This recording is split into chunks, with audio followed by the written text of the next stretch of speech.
Good morning po, magandang umaga. Si Sir Bong po ito, no? Principal ng Caloocan High School. Principal 4 po ako, ano? Dito po ako ang station ko po ay Caloocan High School.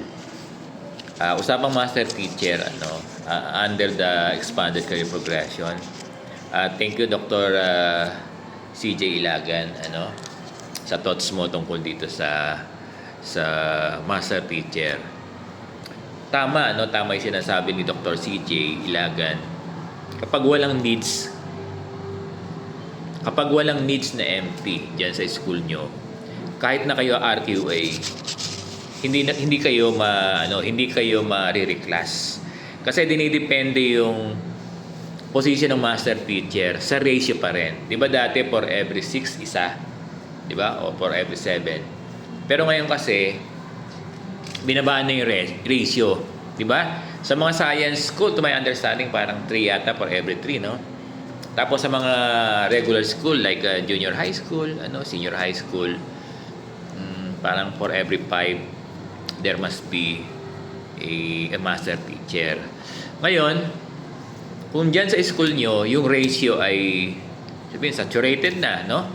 Hindi na po pwede dahil marami na kayong master teacher. Kahit na RQA kayo, hindi kayo bibigyan. Pero kung may need kayo, at tingnan nyo yung ratio, i-divide nyo sa 5, yung number of teachers nyo, ganun lang yan sa elementary, Sa department naman, i-divide nyo sa 5. Kasi for every 5, may isa. Nagaget ba? Dapat, tama yung ratio ng needs nyo sa master teacher. Kasi kung sobra na kayo sa master teacher at wala ng needs, for the meantime, hindi muna kayo bibigyan ng master teacher o hindi i-reclass yung mga yung mga application nyo for promotion ng master teacher. Ganun yun. Di ba? Ngayon, ang thoughts ni Dr. CJ, kung RKA kayo, pwede bang ilipat sa ibang school? Pwede kung may item doon, sir? Pwede kung may item doon sa isang school, 'di ba? At may needs ng master teacher doon, pwedeng ganun. Pwedeng ganun mangyari. So nagiget ba yung point ni Sir Bong?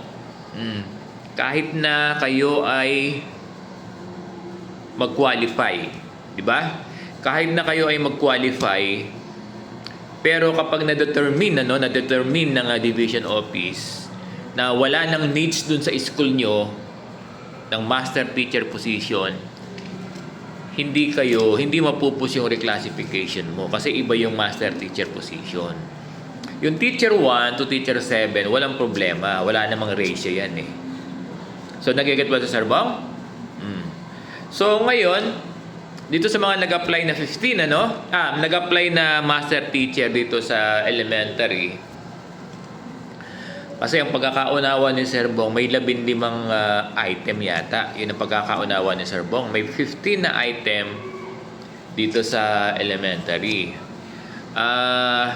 Kasi ang normal niyan, kung halimbawa yung 15 at yung school nyo ay may item, ibibigay sa iyo yan. Ibibigay sa inyo yan. Kapag may RQA kasi doon sa isang school, doon sa kanya ibibigay.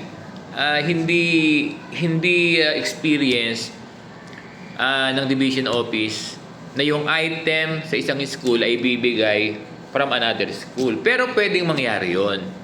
Na yung item, let's say for instance, merong item sa school A, 'di ba? At walang applicant na nag-qualify sa RQA. Kung dito sa school B meron, pwede siyang ilagay doon sa school A. Sa bagay, na-vlog ko na to, Naiintindihan ba ng mga teachers natin?